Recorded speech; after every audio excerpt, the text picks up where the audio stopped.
Hello and welcome back to Substream from sunny England. We're going to be talking about rockets. Let's go.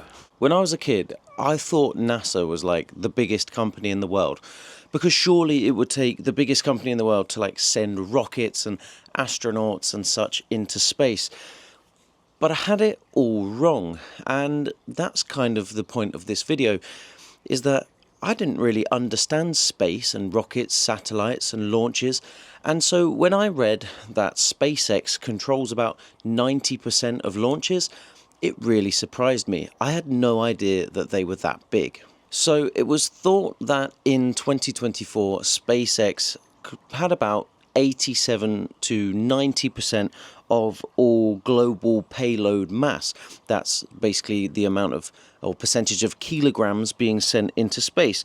And now they thought it's over 90% in 2025. And it's actually on its way to 99%. And I'm going to cover how they've done that. This video is all about SpaceX rise to be the world's leading force in rocket launches. And it's a pretty interesting story, so stick around. Now, if this is your first time watching Substream, please remember to like and subscribe. Now, let's get on with the story. Let's start from the start. It goes back to 2002 when Elon Musk founded SpaceX, and he entered a rocket launch market that had been traditionally dominated by three big players. Now, they are the ULA, that's the United Launch Agency, that's the US's one, Arianespace, which is Europe's launch agency, and Roscosmos, which is Russia's launch agency. And up until 2013, the communications satellite launch industry was dominated by Arianespace Ariane 5, which was their launcher, and also International Launch Services Proton Launchpad. So they were the main things. And nowadays, they are not doing very much, which you're going to find out is really surprising. But there are some quarters where they do zero launches, because SpaceX is so dominant, so competitive, and, is justifying why it has so much of the market share. And it basically all comes down to the Falcon 9 rocket, which has much lower costs than any other rocket launcher, because it has reusable parts. And that's something that other companies just weren't doing. Now, I have some data here. The average cost back in 2013 per launch with SpaceX was $56.5 million, that is, and that's into low Earth orbit, or LEO for spaceheads out there. And that low cost was like a massive alarm for the other agencies who were charging hundreds of millions. So not only were they shocked by all of these low costs that SpaceX could deliver, they just couldn't even replicate it. And so to avoid being put out of business, they had to go to governments, particularly Arianespace had to go to European governments and the EU and ask for subsidies and grants and basically financial support just to stay in the market. Now, it's become, let's say, a cornerstone of SpaceX to reuse parts, to design for reusability, modularity, and I guess the point is that the other agencies weren't really thinking with a sustainable mindset, and so all of their rockets and parts were completely expendable after every launch. So you build for an entire launch and then you have to scrap everything and start again from zero. And Musk, he claims to be the master of efficiency. He obviously saw that there was an error in their ways, and SpaceX has proven that some rocket parts shouldn't be expendable, that they should be reusable. So space access used to be prohibitively expensive. Getting satellites up could cost you around $400 million. Nowadays, it's kind of 10% to 15% of that. That's extraordinary. That's a huge jump. And since 2015, SpaceX has been doing this regularly, and they have been the clear leader in this market. Falcon 9 really is a revelation, and if we ever do, really get to the point where humans are regularly going into space for tourism or commerce, whatever, like going to other planets, we will look back on Falcon 9 as the turning point, I suppose the true hardware catalysts that really made this happen. Now, I also want to kind of make the point that it's not all about cost, right? It's also about how you do business, how you work with governments and agencies and businesses, how you cooperate, things like these. Now, previous to SpaceX, ULA, the US's launch agency, they were verging on a monopoly, right? They were really dominant, but they were also overcharging. They were also allegedly harder to work with, and they, again, weren't thinking with a sustainable mindset. So SpaceX really was a massive disruptor, not only breaking up the monopoly, but starting to move in just a decade towards their own monopoly.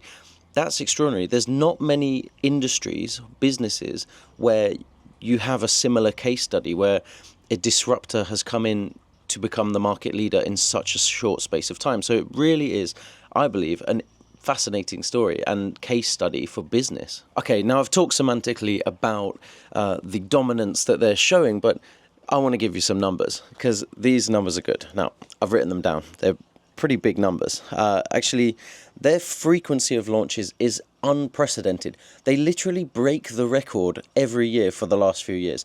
Nobody's even getting close. Nobody's putting up numbers like these. In 2024, SpaceX did 134 orbital launches.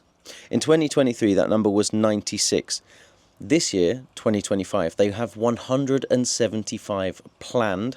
It's May. They've already done 47. So they still have a lot more to do this year, but if they all goes to plan, they're going to break the record again, which I think is extraordinary. Why is that? Why are there so many more launches, right? There must be demand. They're not just going to throw launches out or do launches, perform them just for the sake of it, right? There has to be some meaning behind it. So what is driving the demand for all these launches? You probably guessed it, satellites, right? Now, I have more data here. In Q1 2024, just as a little window into their performance, they launched 525 spacecraft. That was 84% of all spacecraft launched globally in that quarter, right?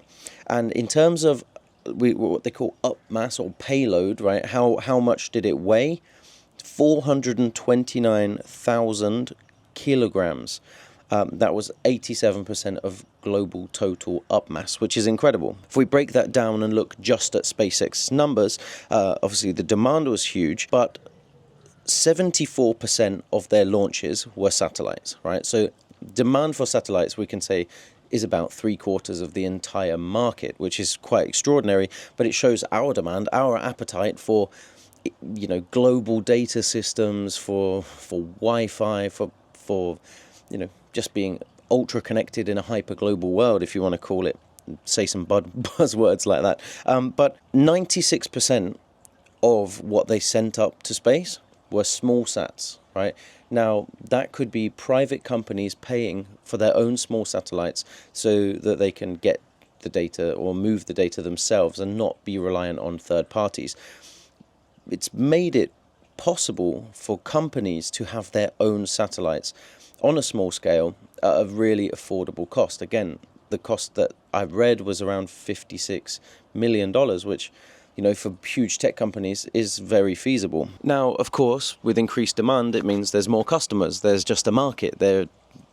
With the service, there also comes a market. There's an argument to be made that build it and they will come, but there was clearly demand and Elon Musk spotted that. So now loads of big companies, tech and surveillance and security, who knows? I'm not really sure, but kind of any kind of company that needs it can get a satellite up easily. So you have loads of customers, and this customer boom is a huge pressure point for SpaceX competitors. That's other launch agencies and rocket companies, and obviously they want to get in on the action, and now they kind of can't, right? So SpaceX has grown the market and controlled it. They've been really, really smart about it. I mean, you could look at the electric vehicle argument too, that they've done something similar, but as we know, the Chinese market is about just as strong as Tesla now, so they haven't managed to have quite the global effect in that industry. But What I did find was that in 2014, SpaceX was winning 9 out of 20 like open contracts or public tenders worldwide, not just in the US. And that was a huge shock to Arianespace, the European launch agency, and yeah, forced them to have to go and get subsidies and grants. And they had to completely restructure how Europe does launches, and they managed to get their costs down from half. But as I say, it wasn't enough. Some quarters they have a big fat zero launches. SpaceX's pricing strategy, again, is all about doing things low cost, reusable, sustainable, and with the idea in mind that their customers will not just be international space agencies and nations that want to get satellites and rockets in space, but businesses. It's a consumer commercial industry now, which it wasn't really as much 10 years ago. So that has helped them to not just take market share, but expand the size. You could see it as they've expanded the market and created the market at the same time, right? They've created a huge new section of this commercial launch market that they themselves dominate. And it's really smart strategy. Again, they did the same kind of with electric vehicles. They created the demand and the supply for electric vehicles, and then the competitors had to try and eat into their share of the market. So pretty interesting strategy. Again, Elon Musk didn't become the world's richest man by accident. Oh, you may or may not know this, but actually NASA uses SpaceX, right? So when I was a kid, I had it all wrong. I thought NASA was the rocket company, was the launch company. I had it all wrong. NASA now relies on SpaceX because SpaceX can do a better, cheaper job than any of their competitors.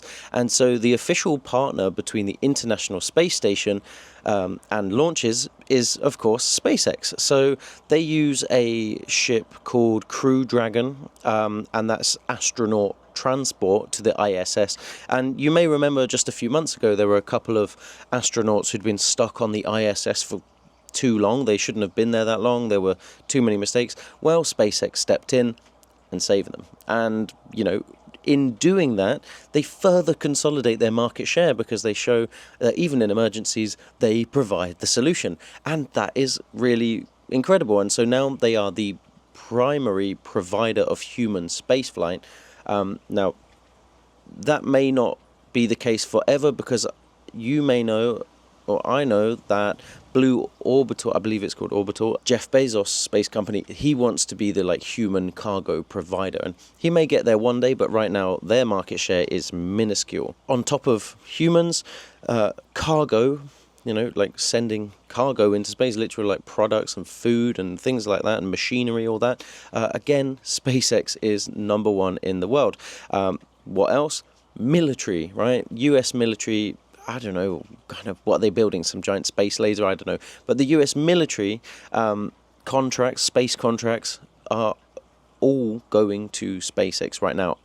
I believe, from what I've read, they are getting all of them. That may not be the case. I may have misunderstood that, but they are the number one. So what is ULA doing? I have no idea. Another thing, so we've got cost is low, availability is high, they're really great to work with, commercial, private, government, military, whatever, they'll do it. The other thing is efficiency. Now, it's no good being able to send loads of rockets into space if you only have a 50% efficiency and half your rockets are blowing up.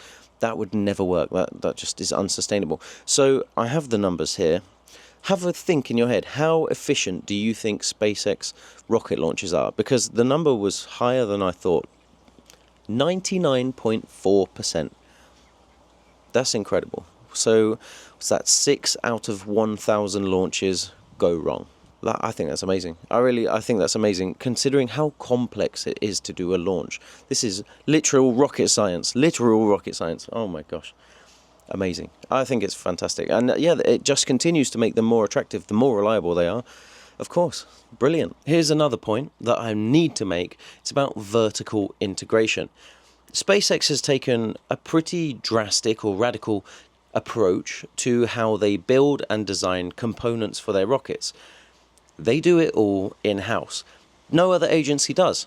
Agencies work with other agencies to play to their strengths or to cut costs, or basically they don't want to design entire departments for things that they believe they can get from other suppliers and do better. SpaceX said, no, we're doing it in-house.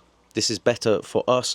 It will allow us to have greater control over timelines, costs, efficiencies, talent, putting everything together and getting things done. And I agree. I think that better control clearly is a major factor in why they've had so much success. And they just don't really need this reliance on subcontractors who probably, as we know, love to overcharge and delay and complicate and have issues. And that kind of reliability or unreliability will not swing with, the chief of the Department of General Efficiency. So it's allowed them to scale and scale really fast in just a decade, and have this phenomenal launch frequency, which we've mentioned, particularly for Starlink as well. They're not just sending other people's ships and cargo and people and everything up. They're also doing their own, because Elon Musk also owns Starlink, which the global Wi-Fi company from space. That's a story and for another video, but Starlink, very cool. If you don't know about it, you should know about it. It's really fascinating tech. Okay, so remember I said market dominance right now is somewhere between 87 and 90%. That's what the experts kind of believe, and that's based on financials and payload and upmass and launches, and there's an algorithm to it that I don't fully know. But they've done that with 2 ships, right? Falcon 9 and Falcon Heavy. Just 2 ships have done that. A revolution for the rocket launch industry, which is absolutely phenomenal. They're now preparing to launch a 3rd ship, and it's called Starship.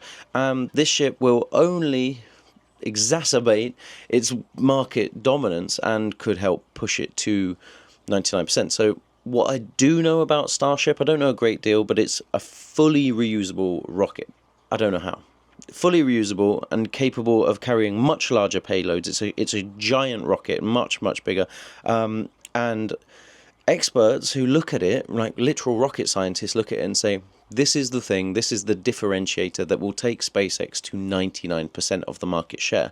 And once it's operational with high launch rates and optimized costs, nobody in the world will be able to compete with it. And that will basically solidify their monopoly.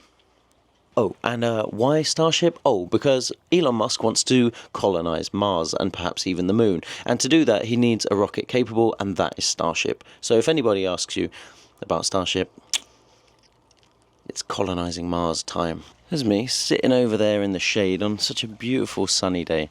I want to tell you a little bit, nice and quick, about 3 of their competitors. And now I've already mentioned 3. I've mentioned ULA, Roscosmos, and Arianespace. Now I want to look further afield, because there are other competitors who have spotted what SpaceX have seen, and that traditional agencies are not that efficient, and that they could probably enter the market and do a pretty good job too. Maybe even better than SpaceX. Although hard, not impossible. One is CASC, that's China's main launch provider. They did 68 launches in 2014. Not too far behind SpaceX. But when you actually dig into the numbers, you see that their payload was 13.6 times less. So they were basically sending quite a lot of rockets, but very small ones. Couldn't compete with SpaceX in the big boy leagues.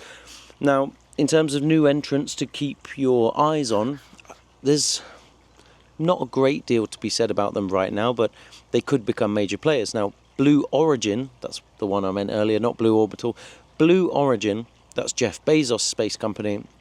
They are working on reusable rockets, but they're not quite at scale yet. You probably saw in the news they did a launch with Katy Perry. It was really bizarre. It didn't quite do them many favors.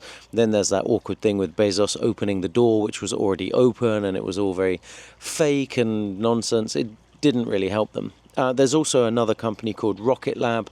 They're developing reusable rockets too, so if you're curious, go have a look at Rocket Lab. Now, how could we have a story about an Elon Musk-owned company and not talk about controversy? It's part and parcel, I suppose, these days.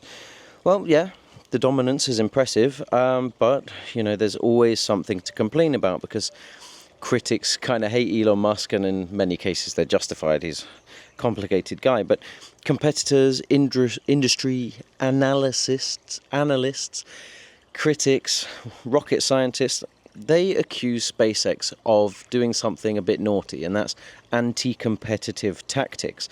And what that means is, when they're doing the contracts and working with providers and clients and space agencies and all this kind of stuff, they include these like contract provisions that discourage their customers from using rivals, and also finding ways to block rivals from getting funding.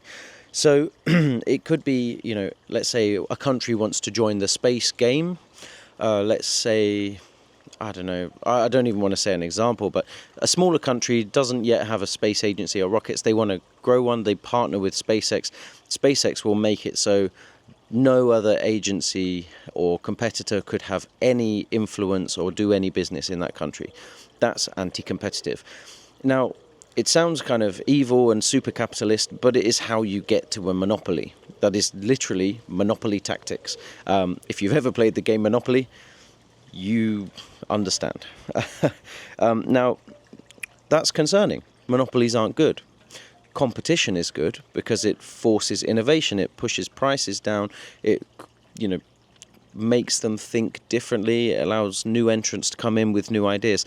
When you monopolize, actually it leads to complacency, and the prices then become not so favorable, right? They creep up and everyone loses in a sense. So traditionally, monopolies are not such a good thing, because when we're talking about access to space and how that's going to be part of the human future, you don't want just one company controlling everything. I mean, I don't, right? It certainly raises some questions about market consolidation, barriers to entry for the new competitors. If they are able to strategically maneuver into this kind of monopoly, I don't think is a good thing. I'd like to know what your thoughts are. You might completely hate SpaceX and just want to tear them apart in the comments. If you've got a few minutes to whack out a paragraph of just chaos, please do. If you would like to compliment how beautiful my mum's garden looks, please leave a comment on that too. But yeah, let's move on to the conclusion. So to conclude, the experts who believe that SpaceX will dominate between 90 and 99% of global rocket share in terms of payload mass by the end of 2025 or 2026, that's their kind of timeline, they are somewhat complementary in that. Even if they don't like to see what SpaceX is doing, they commend them for reusable rockets, high launch frequency, competitive pricing, strategic government contracts. Good business, even if you call it monopolization. It's good, effective business. Also, their ability to work with security agents, militaries, with big tech, with private companies, and to also have their own company in Starlink or associated company with the same owner. That is all such good business. It's really incredible. It's only going to push their market share higher unless, really good competitors can come along and do it better, cheaper, faster, stronger, which at this point looks completely unlikely. So there are challenges, there are controversies, and the dominance does ask questions about market dynamics, fairness, equality, and whether this should be allowed to stand and whether it is anti-competitive. But what we're looking at is the current trajectory of the rocket launch and rocket market. And I think this is a really interesting topic, and it's one that, as a kid, so many of us want to be astronauts, and this is the space industry today, and I still think it's really interesting, and I hope you did too. And if you did, and you enjoyed hearing me ramble on about rockets and tech and Elon and SpaceX and all that, please drop me a follow. Now, as you may know, we've changed our structure here on Substream, so if you're still here listening to me at the end of this video, then you'll know that we're just doing one deep dive in every episode now. We're not doing 5 or 6 culture and tech and, news stories. These deep dives, we believe, are going to offer more value to you and be more interesting, give you takeaway knowledge that you can use in conversations and debates in the future. So the next episode will not even mention SpaceX. It's about something completely different. So if you're curious what we're covering in the next video, you need to subscribe and stick around. Thank you very much for watching. I am going to sunbathe. Can you believe that's even possible in England? Lovely heat wave.